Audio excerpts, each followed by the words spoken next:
Message from the Senate, Madam Speaker. I hereby announce the passage by the Senate of the following House file, herewith returned as amended by the Senate, in which amendments to concurrence of the House is respectfully requested. House File Number 669, an act relating to capital investment. The message is signed Thomas S. Bodern, Secretary of the Senate. Lee F. moves that the House concur in the Senate amendments to House File Number 669 and that the bill be repassed as amended by the Senate. Representative Lee. Thank you, Madam Speaker and members. That is my motion. House File 669 is the GEO infrastructure bill. Thank God. I really appreciate the partnerships that we have with the minority caucus here in the House. Back in March when we sent this bill with bipartisan support over to the Senate. Before we get started, I just want to say thank you to the members of my committee and thank you to the Speaker and the minority leader for appointing the members that we have on the committee who are some of the most well-thought committee members that I would say that we have in the body, and really evaluating these projects and see how they impact every Minnesotan. To Lead Erdahl, thank you for your partnership and getting this bill this far. This is our second time, first in March and this time, and so hopefully we could get it through this time around. And then also to our nonpartisan fiscal staff. First off, I just want to say thank you to Chelsea Griffin, Andy Lee, and Ken Savory from House Research and House Fiscal. Like I mentioned before, I think that we have some of the hardest workers. They went through this back with me in March, and all of us back in March, and now we're doing it again. And so I just want to say thank you to all three of them. Next, I want to say thank you to Jeff Case, too. Oftentimes there's circumstances in our life that gets into the way of our work, and you have to prioritize between work or having a personal life balance. And just want to acknowledge that Jeff from the Revisor's Office went through some hardship, but he remains dedicated to working with us, and that's why we got to this point. Next, I want to say thank you to Chelsea Axelson from the House GOP, Jen Nelson from House DFL for both of their work in helping us and our members understand what's going through committees and as we start preparing for our tours. I also want to say thank you to Abdul Aziz Mohammed, who is my committee legislative assistant, who has made it possible for us to not only consider projects in the previous 2 years, but for this year too. Most importantly, just want to say thank you to Ms. Jenny Nash, our committee administrator, who oftentimes, it doesn't get the thanks that, she deserves from all of us.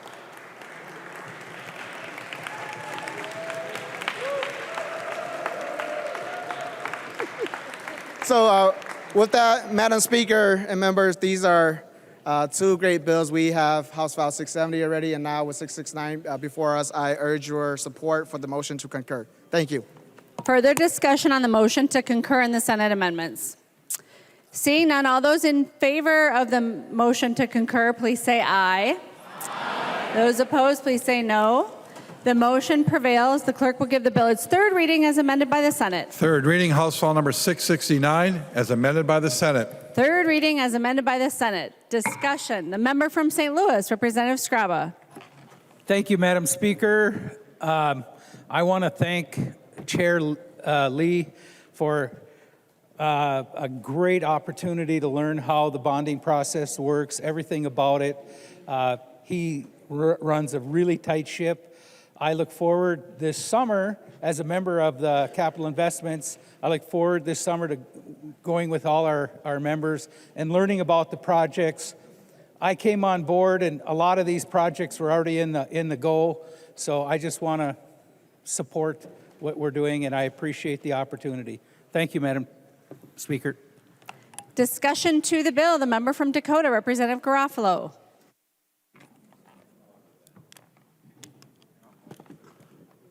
Madam Speaker and members, oinky, oinky, piggy, piggy. Boy, do some politicians like to spend other people's money. No shortage of that in this chamber today, is there?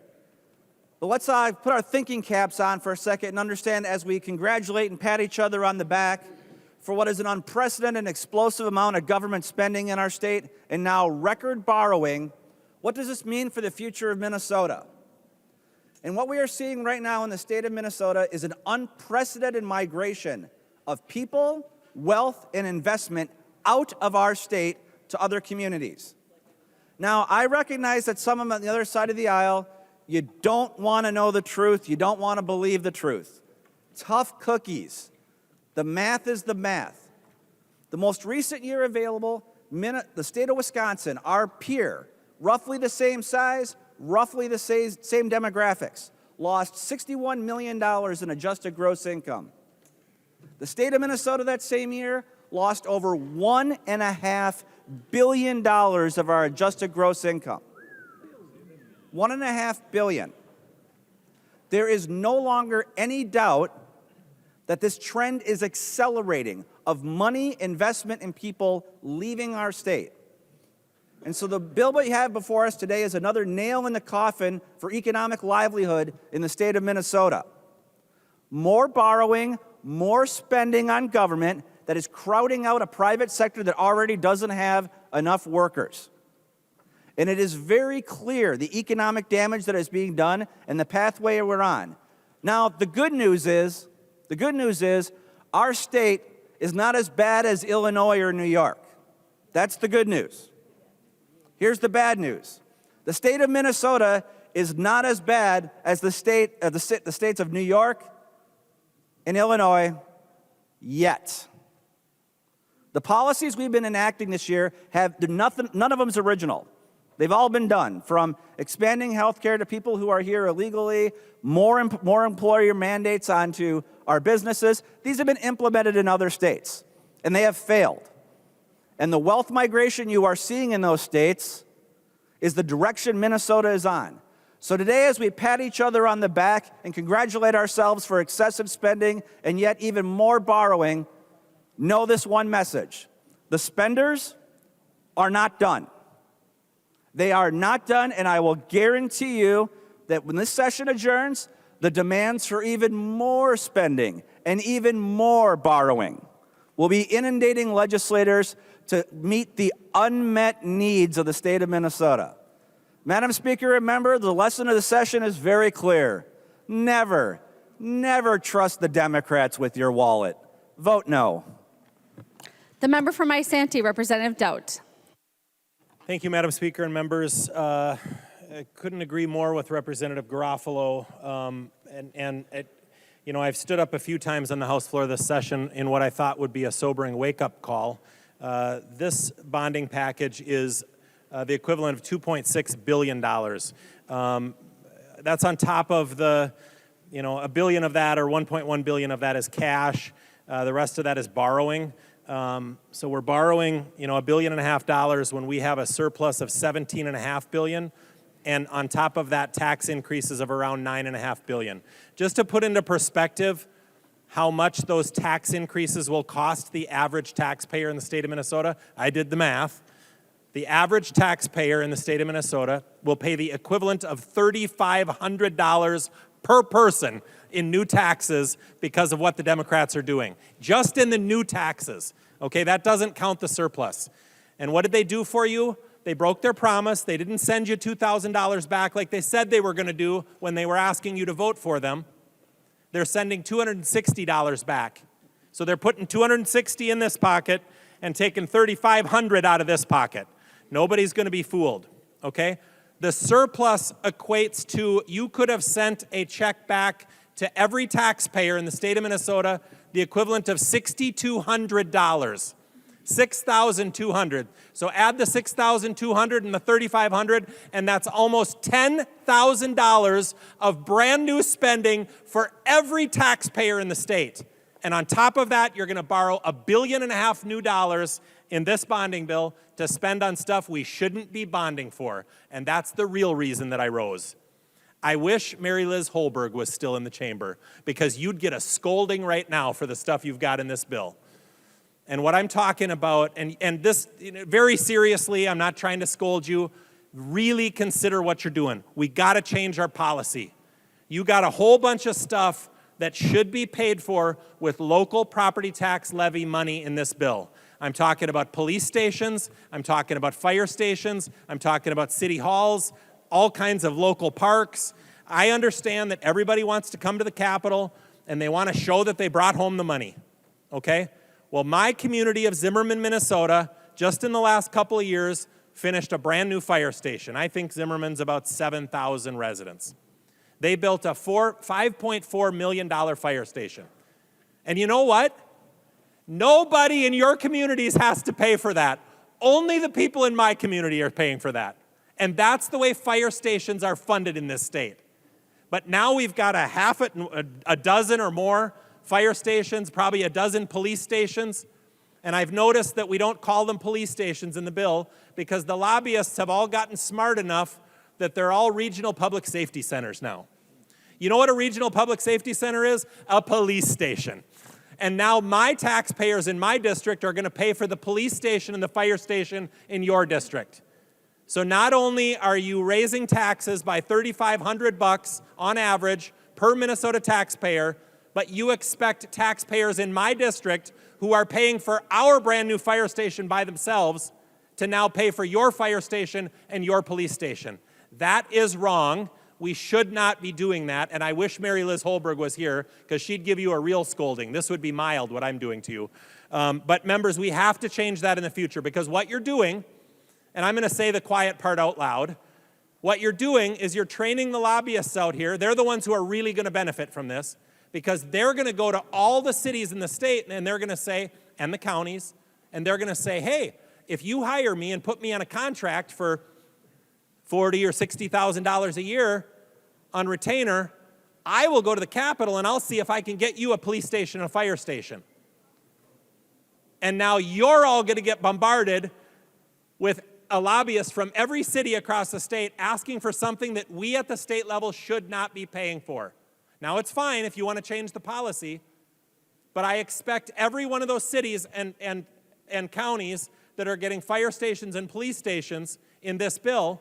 We don't fund jails, we don't fund police stations, we don't fund fire stations. Those are local property tax levy issues, okay? I expect now that when I look at the property tax levy for those cities that have fire stations and police stations in this bill, that I'm going to see a reduction in property taxes. That since your property taxpayers aren't paying for that now, and you've shifted it on to my property taxes and my taxpayers, that your property taxes are going to go down now because the taxpayers statewide are paying for something that your local property taxpayers should be paying for. And if I read off the cities that are getting these benefits, you'd be shocked. Because believe me, those cities can afford to pay for their own police station, their own fire station. So there needs to be some level of principle here in our, in our bonding policy. So, and this is serious. I'm not just, yes, I am scolding you, but I'm not just trying to scold you. Because if this is the policy now, then every city and every county is going to want the state to pay for their police station, their fire station, instead of their local property taxpayers. And that's the way we've always paid for those. And the numbers in the bill are kind of shocking when you look at $10 and $15 million for one police station or one fire station. That's kind of shocking. So, members, this is not something we should be doing. We don't need to be borrowing this much money on top of the gluttonous level of spending and taxing that you've already done to Minnesotans. This is like the nail in the coffin for Minnesotans. And I'm afraid exactly what Representative Garofalo said is going to be true, that all you're going to do is drive more Minnesotans and their taxes out of the state. And I've said for years that there's not somebody at the state line with a counter, clicker, that when those taxpayers leave the state, that we then reduce the levy or reduce the spending here in the state to match the loss of that tax revenue. Those people are gone, and then what you have to do is you have to increase taxes more and spread it out over the people that are left here. So you shouldn't be chasing people out of the state that have wealth. You should put policies in place that encourage people that have wealth to stay here and to move here. And you are going exactly the wrong direction. And the data does not lie.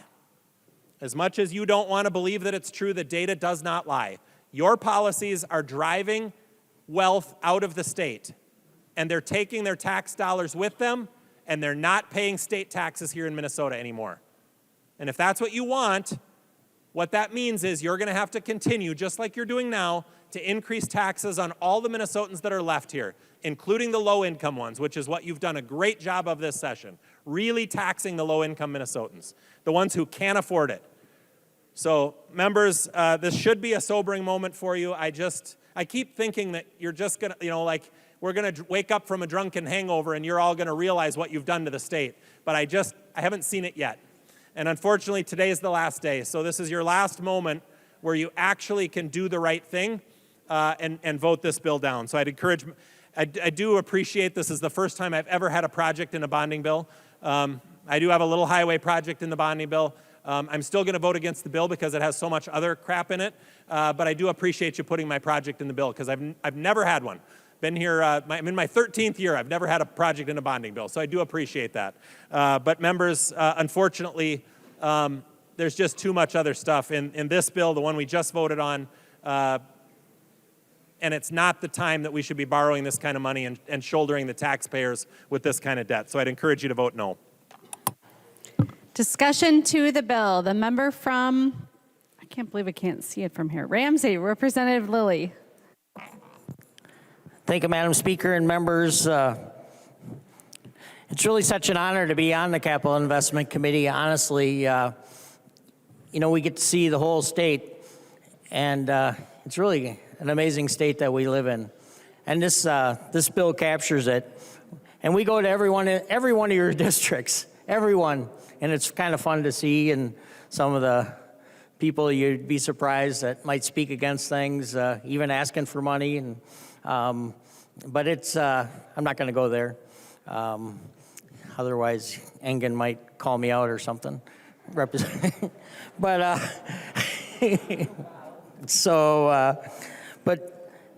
and I've been lucky enough to be under GOP leadership and ours. And I'm going to say the same thing. We just really have an amazing state. And this bill really captures it. The speaker since day one of this, before the session said, we're going to pass a bonding bill. And here we are today. And I just think it's really the right thing. And if you do talk to previous chairs and people that have served on the committee, it's so important to pass these bills every year, every biennium, and to get these projects moving. And this takes care of things. This bill things that haven't been done, in this, so it's picking up the previous work that didn't pass. And quite honestly, some of it's really not that exciting. It's roofs on our college campuses. Not really exciting. It's not all this fancy ribbon cutting stuff you might think. The DNR has tons and tons of buildings. And this bill captures that. Both of these bills capture that and takes care of it. I'm just going to quickly speak about, it's kind of leaning over to the previous cash bill. I'm one of those that's really excited about the things that are picked up in this bill. And there's a lot of new things that really traditionally haven't got money. Keystone, right up the road here on Rice Street, a food shelf project. Appetite for Change in Minneapolis, doing amazing work, connecting people with food and other projects. 30,000 feet. If you went into 30,000 feet and seen the work that they do with kids of our communities, it's amazing. The Somali Museum, they came to Legacy, and we've heard presentations from them. Amazing work. V3, we heard about swimming lessons and stuff, or swimming being a problem. Minnesota, there's a lot of kids that drowned in Minnesota. I mean, it's really sad to think that we have all these lakes and people can't swim. This bill leans into that. And maybe there's going to be at this V3 in Minneapolis, there might be a Suni Lee. There might be a Jesse Diggins there that rises up. How amazing would that be? Plus learning how to swim. The Sana Foundation, over here, Tony Sana. If you ever have a chance to meet this guy, you'd give him all the money of our budget. Really, because it just does amazing work. This is, so a lot of these are really great projects. There's always something in every bill, I suppose, you can look at and you don't want. I really want to compliment Chair Lee. he's just really, I think, what is it, 500, in the last bit, it's been 500 hearings, that we are in this. This bill captures 500. It's not like a made-up number. It's like, there was like amazing amount of your community that came in. That's real people that came in and met with us. And so hats off to Chair Lee, and obviously he mentioned our team. We're just an incredible team, but really, the Speaker, I really think this is so important for Minnesota, and I know that, having talked to many of you, how important it is to pass these bills every year, and we're doing it. We're doing it, and I think we all should really be proud. We have an amazing state, and I think it's important that we vote green today and really care about our state, and this is truly a way you can do that. Discussion. The member from Chisago, Representative New Brindley. Thank you, Madam Speaker. So as I look through, and I have, as I look through the GO, the bonding portion of this bill, and of course that means borrowing. We're borrowing money, right? That's what bonding means here at the Capitol. It means we borrow money instead of paying cash. And the good news is the bonding portion of this bill is much better than the cash bills that other people just passed out of this chamber. But I want to talk for just a moment. You've heard me say it before, and you're going to hear me say it at least one more time.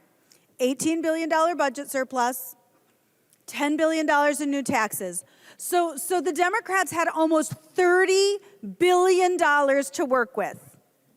$30 billion of additional spending, and on top of that, they couldn't find within that $30 billion money for critical things like maintaining the schools that our state owns. Those assets are higher, we call it HEAPR, the higher ed asset preservation.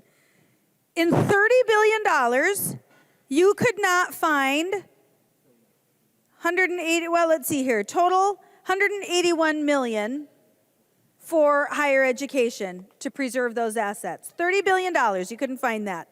And instead, you know what we're borrowing for? We're borrowing for community tree planting grants. We are going to borrow money.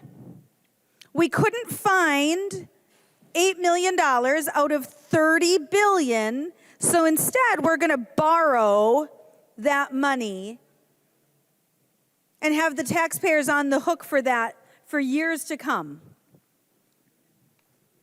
There's some good stuff.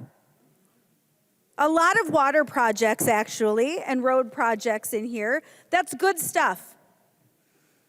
But with $30 billion to spend, the Democrats decided that rather than paying for these things that everyone in this chamber agrees are critical, I think this is the one thing we all agree on. We should be making sure that communities have safe and effective wastewater treatment.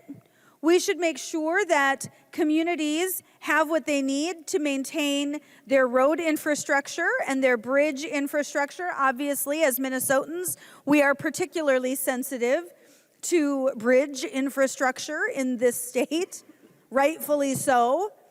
Every single person in this chamber agrees that these are core functions of government.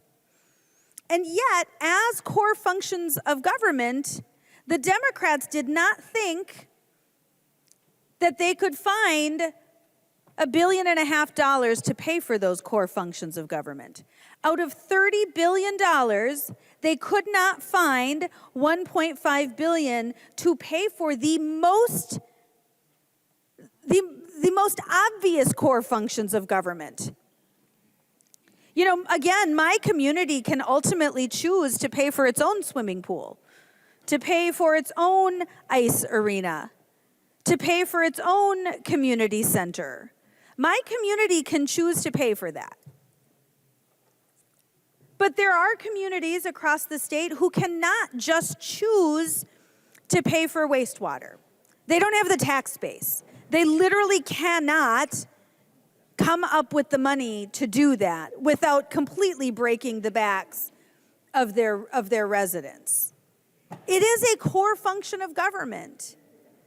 And yet, in a year with, again, it's not just $18 billion, it's almost $30 billion that the Democrats have created to work with this year, they're going to say rather than taking care of these most core functions of government, instead, they're going to make Minnesotans pay for this for years to come. We are going to incur more debt that we have to pay debt service on every year. And I mean, of course, when we say you have to pay debt service, it means you have to pay your bills, right? You have to pay your principal and interest on your debt service. We're going to pay for this for years to come because the Democrats could not say, you know what, it's just the right thing to do to pay for wastewater.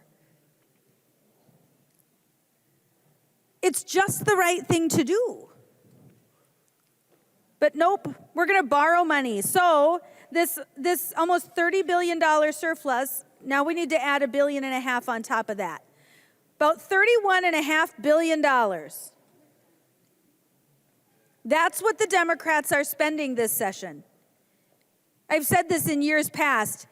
It is never enough. There will never be enough money. In fact, I think it was a Democrat senator who said that the Democrats here have an insatiable appetite for taxing, an insatiable appetite for more money. And boy, if that has not become clear this session, I don't know that it ever will. $30 billion,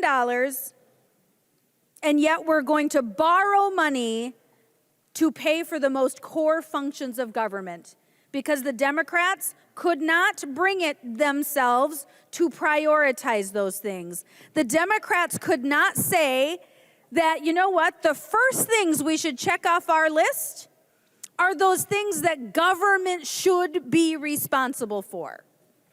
Instead, we're going to pay for every wish list under the sun in every bill scattered across this session, and then we'll just borrow more money for the things that we actually should have prioritized to begin with. It's pretty wild. It's pretty wild with all the money that has been spent that you chose to save these core functions of government for the very last thing. The very last thing. So there's no money left. Now we got to borrow money to pay for these things that we actually should be doing.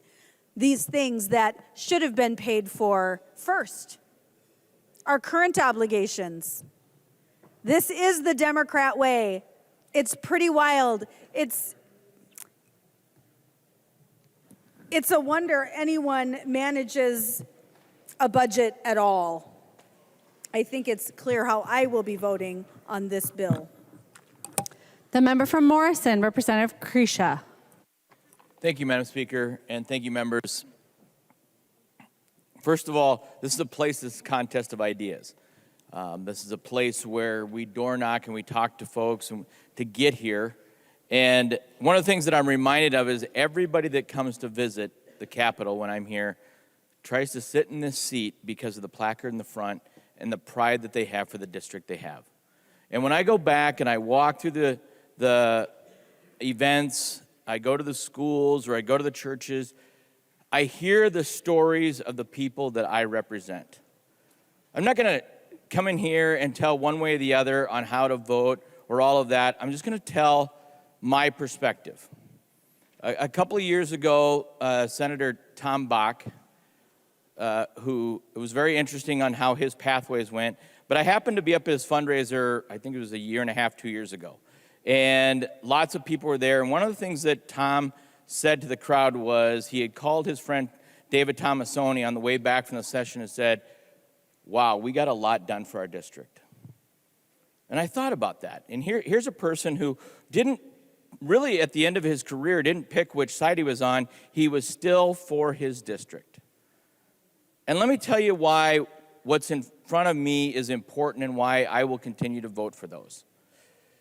Because project number one for me has been the Minnesota Military Museum that started way, way, way back when I've been representing the area and knowing Camp Ripley, knowing the stories, and knowing that when there's deployments, I am out there in the bleachers watching the young men and women and their families saying goodbye or welcoming them back. The Military Museum for me is sitting on the tractor with my grandfather, who was a World War II veteran, who could not share stories with his family even in his latter years because they were too painful. But thank God my grandmother saved all of the letters and everything she had so that those could be donated and those stories we could find out later, that he sat on top of the hill during the Battle of the Bulge taking mirrors off of his artillery trucks as the Panzer tanks were turning their fire on them. The stories of how he went and saved friends of his that were classmates from Kearney, Nebraska, went behind the lines against the orders of his superiors to bring them back in dark areas of France. In Nebraska, we don't have trees. We have flat lines. These young men were in foreign areas, had no idea what they were doing, and they were looking out for each other. Those stories were preserved. And when you hear those stories and you go to the military museum and you see the artifacts and you see what's there, what you really see is the stories that are coming forward. And a couple years ago, we were informed that the military museum had to be moved out of the encampment of Little Falls because it's on the flight line of the C-130s. And literally, when there's 15 people there, when a bus full of students are there, and the C-130s start coming in, you have to get everybody out. And so we committed to moving that outside the encampment so that we could make this more accessible. And I will tell you this, through the work of the friends that and the relationships here, this will be one of the biggest nationwide military museums and assets in the country. That's phenomenal for us. So thank you for all those that helped me with that. Project number two. There's a lake, Lake Chaminade, that I've been working with for a long time. They're flooding, folks. There's no outlet for the water. They can't figure out why. And homes are literally being eaten up. This has been happening for 20 years. And they can't get FEMA help because every time FEMA calls them and they talk to FEMA and FEMA says, well, what's the date this started? Like a hurricane or a tornado, we have to be able to have a date. And they say, I don't have a date. It's just been happening. So FEMA and the insurance folks never fund them because this is ongoing. We now have a flood mitigation project in there. And many, many of the people that come up and use the assets in my district will be able to use the properties. And more importantly, those grandkids that now own those generational cabins as it's getting passed on will be able to use properties again that have been buried. There are places where the mail trucks can't even get to them. All the things we take for advantage, like if I need something for Amazon, that can't happen because they have properties that they can't get to. So thank you for that. Project number 3 that I was very happy to see come across is in Aiken County and working with Representative Igo. That's a huge thing, Health and Human Services for the counties of Aiken. If you've been up to the Aiken County, and I'm happy to represent parts of that now, it's they're caught between so many different industries. They have tourism, they have agriculture, they have mining, they have woods, they have, and all of these things, so they really can't get a foothold in any economic industry. They really can't go anywhere, but yet people are all there during the summer, and they're there for the ice fishing and all that, but it's just hard. It's a transient county, so this is a huge thing. And the last thing that I'm going to call out to is there's a little tiny museum. It's the Weyerhaeuser Museum. You've probably heard the name Weyerhaeuser. If you go to one of the homes on Summit, and we go there for a fundraiser, you can read all about the logging and the Weyerhaeuser. Well, it has roots back to Morrison County.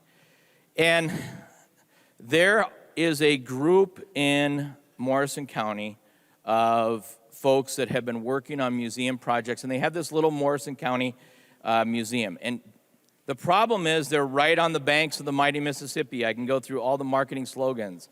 I can tell you about the wonderful times up and down with your pontoon. The problem is they're on the bank of the Mississippi and it's sliding into the river. and they're on a shoestring budget. They have no money. I mean, literally, you know, I try to stuff money in their donation box whenever I go there to visit and do the projects, but it's not enough to stop the museum from sliding into the river. And I have one person in particular who I've become very close to, and she's been working very hard. This woman her perseverance is unbelievable. She's written everybody, including the Pope, for funding. And couldn't get anything from Congress, couldn't get anything in grants, couldn't get anything from all these things. And I told her, I said, I'm going to try to find a spot for this. And lo and behold, it was able to happen. And it happened at a dollar amount that they can get the whole project done. They were worried. They're like, well, can we just get the planning done? Can we just get the architectural? We are literally taking the stress off of all these people who have been so worried about their project and preserving that asset. So there's lots of reasons to talk about this bill, but I can tell you this. Everybody that comes and looks at the placard in the front of this desk knows that I'm happy enough just to keep this seat warm, but at the end of the day, this is their seat. And my only job is to listen to those and to do the very, very best I can for the people that have sent me here. Because at some point I won't be here, but their projects will be. And so members, I'll be voting green. The member from Anoka, Representative West. Thank you, Madam Speaker. In this bill, which I voted for the bonding bill on its way out when it had nothing. And then it came back, thank you, Chair Lee, came back with $25 million for Highway 65. This is the worst road in the state. It is a complete disaster that averages of one accident a day. This $25 million, combined with the $9 million in the cash bill and the $68 million in the transportation bill, means we're going to have real construction on Highway 65, which we have been dying for years of in Blaine. And it's a shame that it got lumped in with all these tax increases in the transportation bill, but in this bill, it's just with the regular general obligation bill, with important infrastructure for our state. We need to invest in these projects. People don't have clean drinking water. Some people have to drink bottled water. It is a catastrophic event that if you were any of the people affected by some of these projects, you would be flabbergasted of why the legislature hasn't acted on it. So I'm incredibly excited to vote for this bill. Highway 65 is going to finally get funding for an entire section of the road, and there's still more to do on that, but this is really important because with an accident a day, people get hurt all the time on Highway 65. It divides the city where people cannot even cross the road. We have a Walmart on both sides of 65. We have a Target on both sides of 65. We have Lowe's and a Home Depot on both sides of 65 because it's such a barrier in Blaine. Those issues will finally be addressed thanks to this funding and more. It is such a good thing to see us investing in this state because we've seen a $20 billion budget surplus be just blown through faster than you could possibly imagine. And then all these tax increases. But the one kernel that my community can take away, Highway 65, 105th, 99th, and 109th, and the West Side Frontage Road are now going to be funded. And this is something the community has been waiting for a long time. So thank you, Chair Lee. Thank you, Representative Erdahl. You've been a great help to my city, and I am excited to vote for this bill. Further discussion other than the wind-up speakers of Erdahl, Ryer, and Lee. The member from St. Louis, Representative Zalesnikar. Thank you, Madam Speaker, and thank you, members. I know it's the last day of session, but I just want to say that the things I like in this are the safe routes to schools. I heard that when I went to Proctor from the kids often when I did reading at the schools. The ATV trails for St. Louis County in the north, that is a big connection for all the communities to get to the restaurants, the bars, wherever they're going, and it brings in revenue. The Greater Minnesota Housing Infrastructure, and to the mayor who recently passed away in Rice Lake, he wanted this water and sewer extension so bad for the city, which Rice Lake is a city, and he got it. So I know he's listening for above, and I just want to say he fought very hard for this. It was in here before I came, and I carried it along the way for him and for the people of Rice Lake. But also the child care money that's in for Greater Minnesota facilities. I think child care is a big issue in Greater Minnesota, like I've said many times. And there's money for the behavioral health for Duluth, which I think is really, really important, the behavioral health items. The townships have money, various items there. And there is an ice arena that I live in, Hermantown, that's going to get money.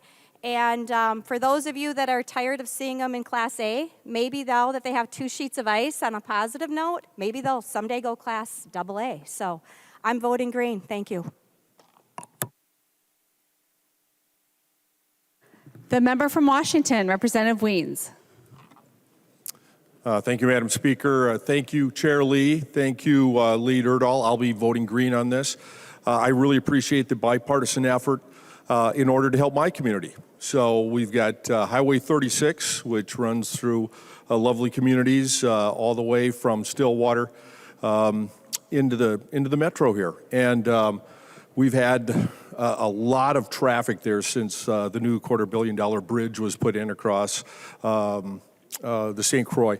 And it's imperative for me, you know, as I listen to Lead Creshaw, is this whole thing about connecting our communities, because there's nothing more important than being able to have safe travel, effective travel, that we can work together on those things. And so in that way, thank you very much. I'll be voting green, Madam Speaker. Further discussion? The wind-up speakers. The member from Meeker, Representative Erdahl.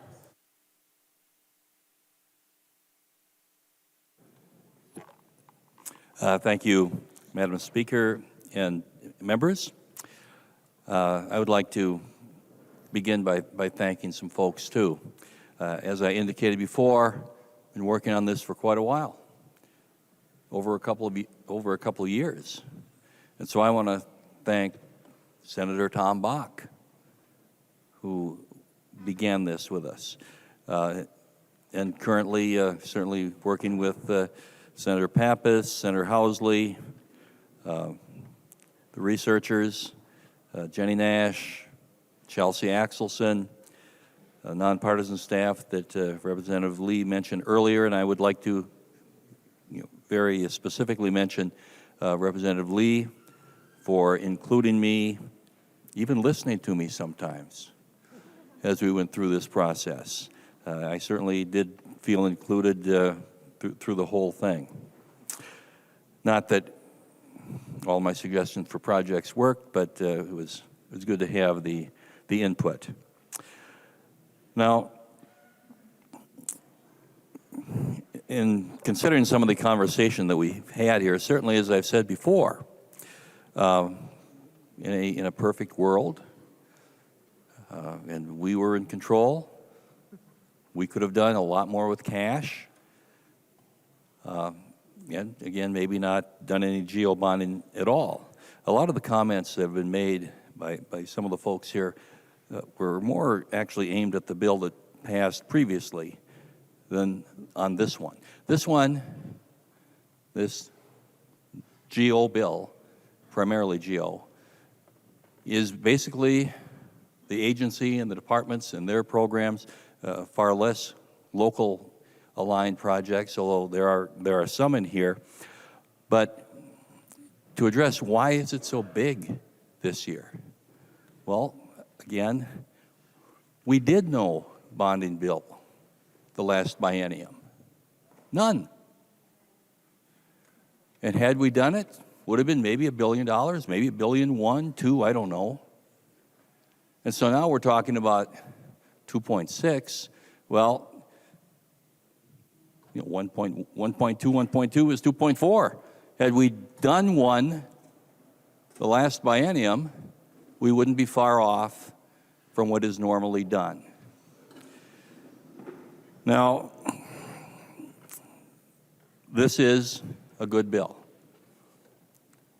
Perfect? No. As I say in my caucus, there'll never be a perfect bill because we have Democrats.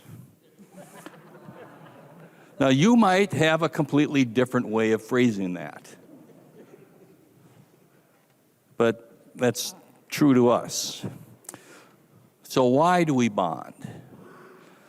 To maintain the infrastructure and buildings of Minnesota, to take care of what we own, to return money to the people, and to hold down local taxes.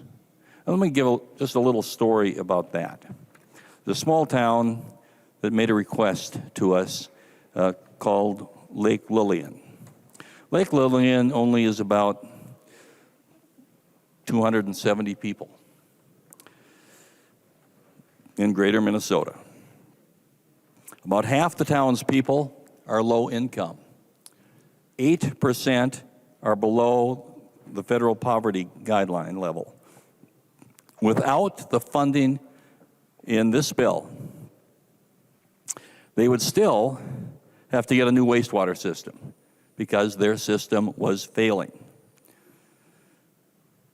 They wanted help, and they're in the bill.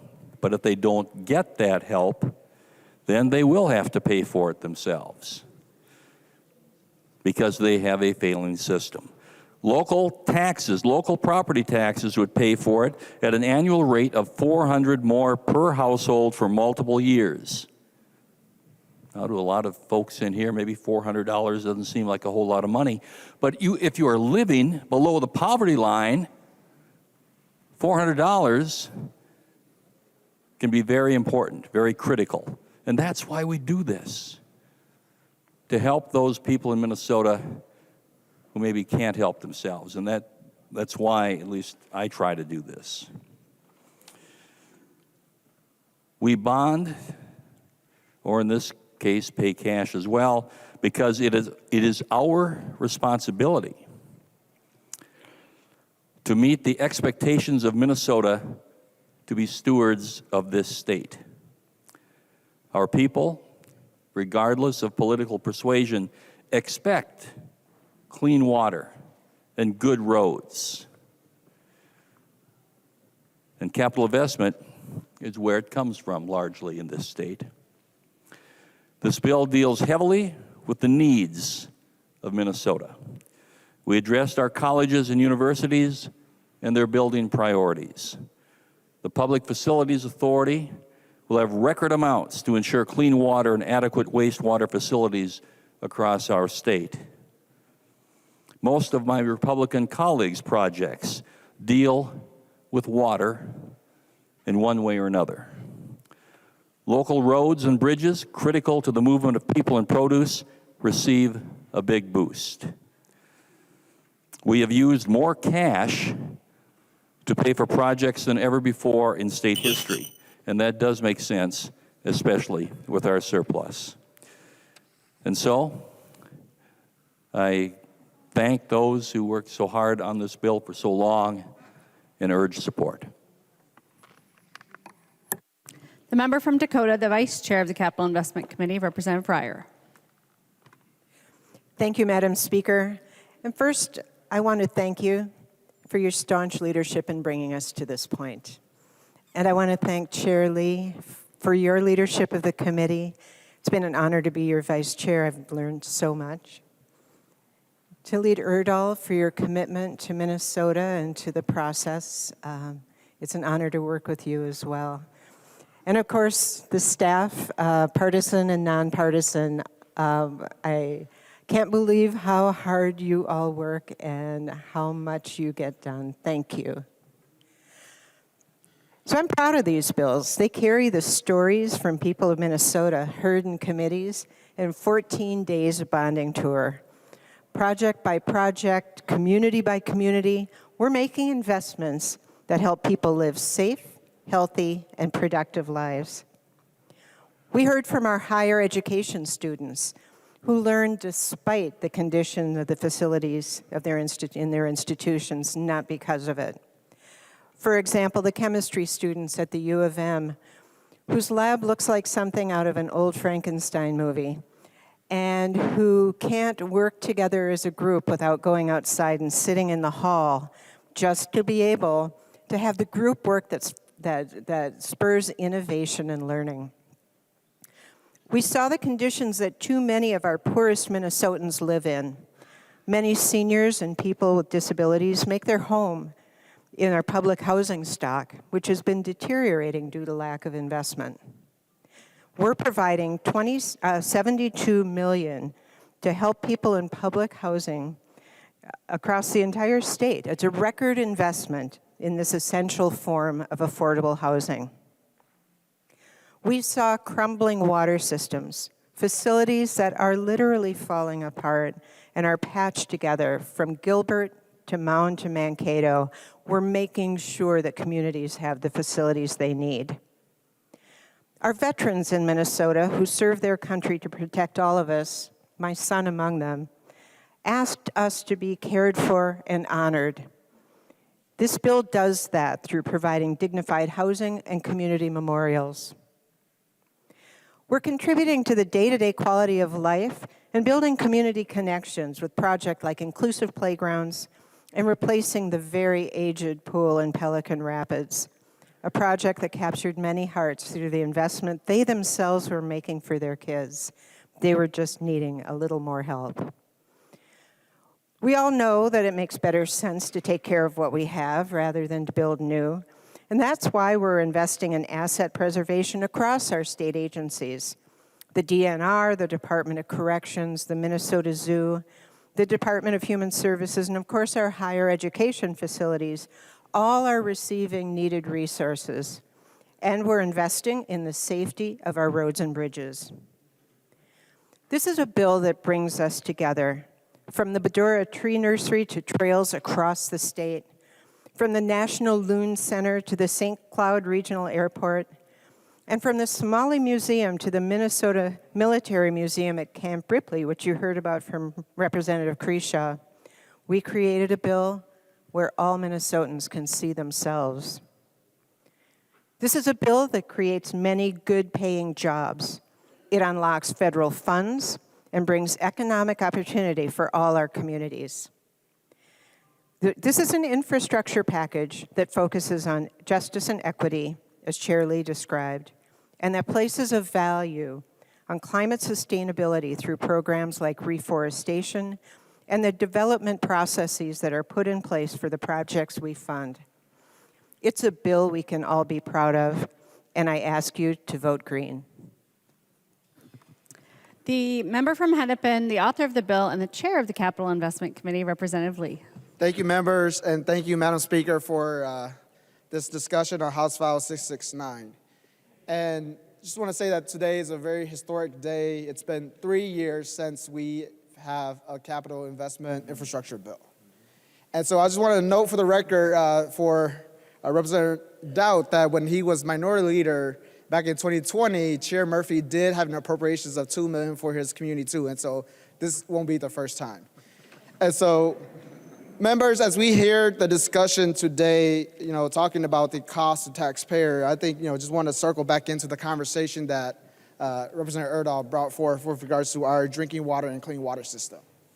Without the investment that we have in this bill today, communities like the community of Borup in northern Minnesota will have to pay per household $1,555 per household for their water system. With the investment that we are making here today, that cost drops down to $606 per household, a saving of almost $1,000 for that community. And so I just want to let all of us know that the investment that we're making here, whether that's in local communities here in the metro area or in greater Minnesota, we are making a significant impact into everybody's lives, whether that's the road that we drive on, the drinking water that we have, or the community centers and the cultural centers that we have around the state. I think that's really important that we think about all communities having different needs across the state of Minnesota. And I'm just really excited. I just wanted to note some of the other items that we have in here.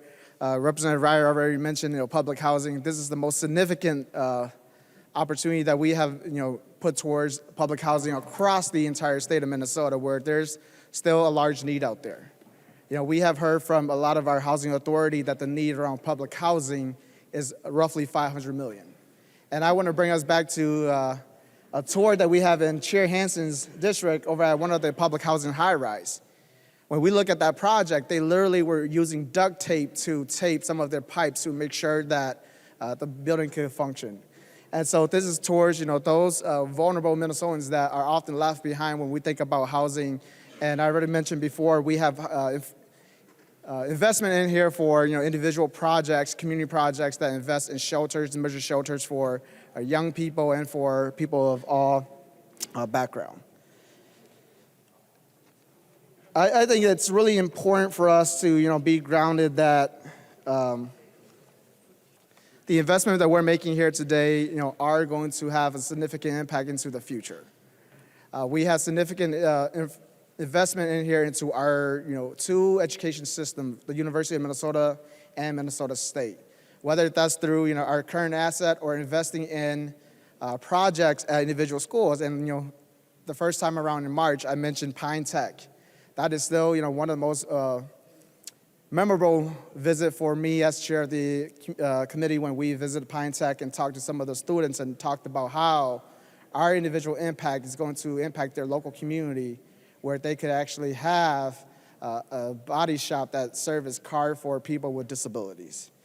And so, before I close, I just want to say again, thank you to all of our members of the committee, all of our staff, to the speaker for allowing me, this session to bring up two bonding bill, the first one in March and this one. Hopefully this is the one that passed and gets signed into law. Thank you, Madam Speaker. The clerk will take the roll on the bill.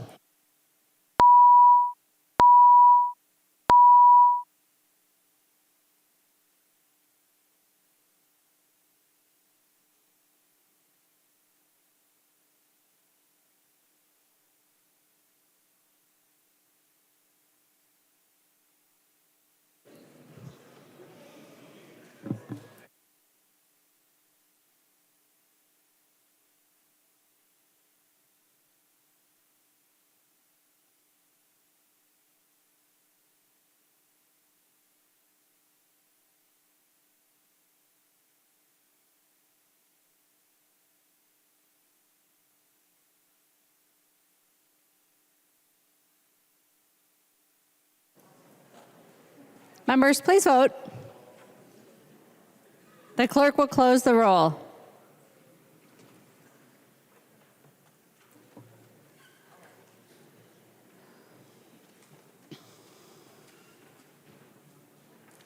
There being 97 ayes and 35 nays, the bill is passed as amended by the Senate and its title agreed to.